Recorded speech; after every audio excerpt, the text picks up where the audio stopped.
This tiny ring of dark iron is the physical building block of modern computing. In the early days of data storage, buying just one of these rings, which held exactly 1 bit of information, cost an entire dollar. Engineers call this shape a toroid. Functionally, you can think of it as an early physical stick of computer RAM. When you string thousands of them together, you get a memory board. This specific chunk of hardware stores exactly 4,096 bits.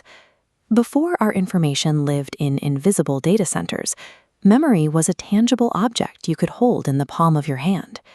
But computing in the 1950s had a fatal flaw. The earliest memory systems were incredibly fragile, suffering from instant amnesia the moment they lost power. For military operators and research scientists, a brief electrical flicker meant hours of complex calculations were wiped out in an instant.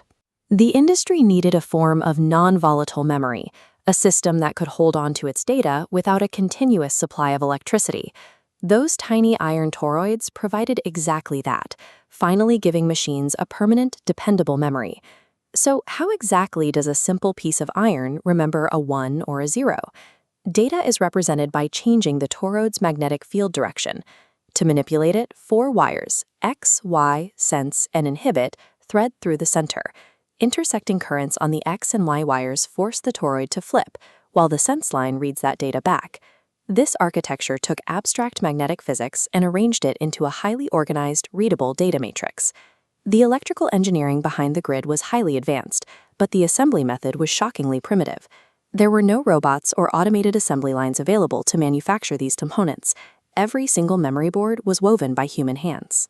Workers carefully threaded those 4 ultra-thin copper wires through thousands of microscopic iron rings, requiring immense patience and precision. The stakes for this craftsmanship were high. One misplaced thread or tiny snag could cause an entire memory module to fail. The most advanced 20th century computing technology relied entirely on the ancient human craft of hand-weaving. When scaled up, these hand-woven blocks of memory formed the architecture for the world's most powerful mainframe systems. In Soviet Russia, room-sized systems utilized massive arrays of magnetic core memory to process information. Meanwhile, in the United States, sprawling data centers were filled with rows of early mainframes relying on the exact same core technology. Because the magnetic rings didn't lose their state during a power failure, these massive machines achieved true system reliability. That dependability powered military installations and allowed engineers to successfully guide early spacecraft during high-stakes Cold War operations.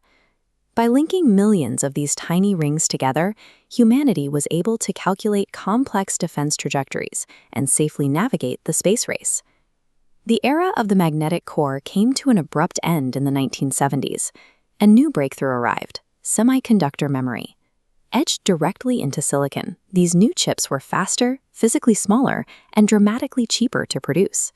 The enormous financial investment once required for a 4,096-bit magnetic board was quickly outpaced by modern devices like the smartphone, which stores hundreds of billions of bits at a fraction of the cost.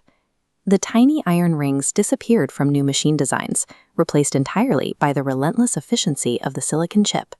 While the physical iron looms are gone, their architectural design laid the direct groundwork for personal computers and modern RAM. Every time you save a file or open an app, your interaction is built upon the forgotten, hand-woven